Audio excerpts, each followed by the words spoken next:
सोचिए आप बैंक में 1 लाख रुपए सेविंग्स अकाउंट में डालते हैं। बैंक आपको देता है सिर्फ 3.5% इंटरेस्ट यानी 3500 रुपये साल भर में। लेकिन बैंक वही पैसा और किसी को पर्सनल लोन के फॉर्म में देता है 11% इंटरेस्ट पे, और उस लोन से बैंक कमाता है 11,000 रुपये। इस 11,000 और 3500 रुपये के गैप यानी 7,500 रुपये में इसी से ही बैंक का प्रॉफिट बनता है। और ये सस्ती फंडिंग बैंक को मिलती है हमारे जैसे कस्टमर्स के करंट और सेविंग्स अकाउंट से। इसलिए ये जानना ज़रूरी है कि बैंक के टोटल डिपॉजिट्स का कितना हिस्सा लो कॉस्ट सोर्स से आता है। इसी का नाम है current accounts and saving accounts ratio और कासा रेशो। तो चलिए आज की वीडियो में समझते हैं कासा रेशो के बारे में।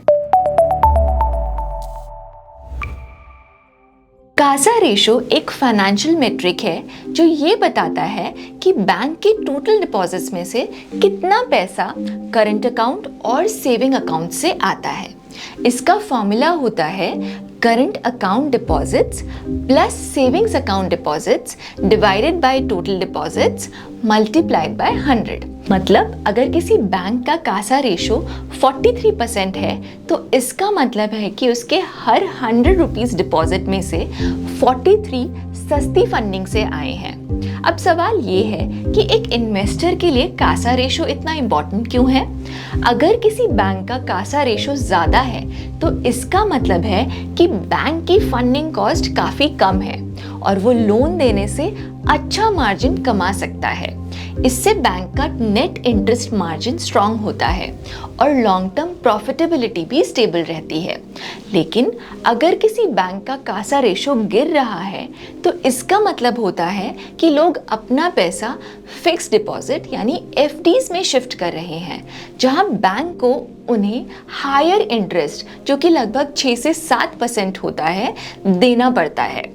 HDFC बैंक का रीसेंट एग्जाम्पल देखें तो FY24 यानी एज ऑफ मार्च 2024 में बैंक का कासा रेशो था 38.2%। वहीं FY25 यानी एज ऑफ मार्च 2025 में ये गिरकर हो गया 35.3%। कासा गिरने का मेजर रीजन था एफडी रेट्स का अट्रैक्टिव होना, जिसकी वजह से लोग सेविंग्स अकाउंट से पैसे निकालकर एफडीज में इन्वेस्ट करने लगे। ये ट्रेंड कासा को डायरेक्टली इम्पैक्ट करता है और बैंक्स की प्रॉफिटेबिलिटी को भी इम्पैक्ट करता है। अब हम कासा रेशो को कैसे इस्तेमाल करें अपने इन्वेस्टमेंट एनालिसिस के लिए? सबसे पहले अलग अलग बैंक्स के कासा को कंपेयर करें यानी डू पीयर एनालिसिस। जिस बैंक का कासा ज़्यादा होता है उसकी फंडिंग कॉस्ट कम होती है और नेट इंटरेस्ट मार्जिन ज़्यादा होता है। जैसे अगर कोटक बैंक का कासा 43% है और किसी दूसरे बैंक का सिर्फ 28%, तो कोटक अपने हर 1 रुपए के लोन पर ज़्यादा प्रॉफिट कमा रहा है, मतलब बैंक ज़्यादा एफिशिएंट है।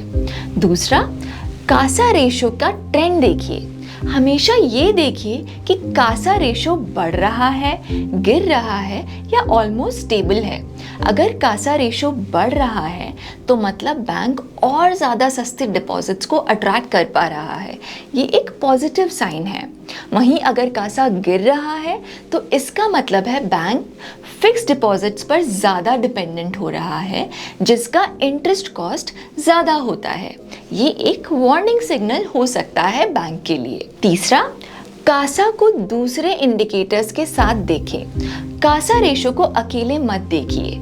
उस बैंक के ओवरऑल फाइनेंशियल हेल्थ को समझने के लिए बाकी इंपॉर्टेंट रेशोज के साथ कंपेयर करना काफ़ी ज़रूरी है। कासा को इन 3 रेशोज के साथ देखना चाहिए। सबसे पहले नेट इंटरेस्ट मार्जिन, जो बताता है कि बैंक का मार्जिन कितना स्ट्रॉन्ग है। अगर कासा ज़्यादा है और नेट इंटरेस्ट मार्जिन भी स्ट्रॉन्ग है तो बैंक अपने सस्ते डिपॉजिट्स का मैक्सिमम फ़ायदा उठा रहा है। दूसरी ratio credit to deposit ratio.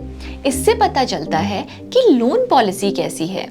High Kasa के साथ अगर क्रेडिट टू डिपॉजिट रेशो भी बैलेंस्ड है, जो कि लगभग 70 से 85% के बीच में है, तो बैंक लेंडिंग में भी डिसिप्लिन्ड है। तीसरी रेशो एनपीए रेशो। इससे रिस्क और एसेट क्वालिटी का आइडिया मिलता है। अगर कासा और मार्जिन दोनों स्ट्रांग हैं लेकिन एनपीए भी हाई है तो बैंक का रिस्क मैनेजमेंट वीक हो सकता है। Net interest margin, credit to deposit ratio और एनपीए रेशियोज हम पहले ही अपनी इन्वेस्टिंग की पाठशाला सीरीज में एक्सप्लेन कर चुके हैं।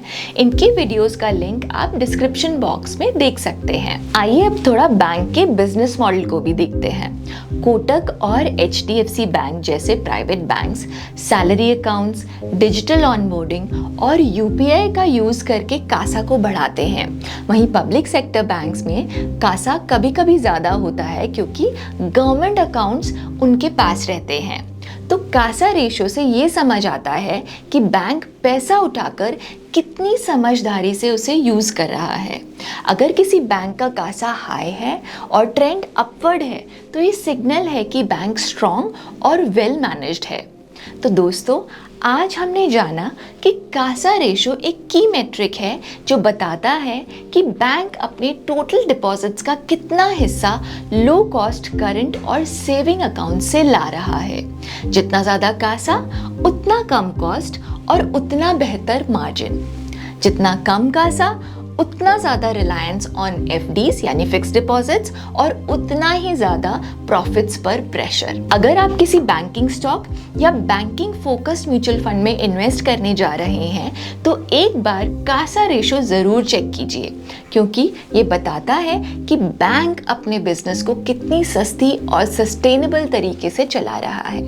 आशा करते हैं आपको आज का वीडियो पसंद आया होगा, तो लाइक और सब्सक्राइब करना मत भूलिएगा और हमारी इन्वेस्टिंग की पाठशाला सीरीज देखते रहिएगा। धन्यवाद।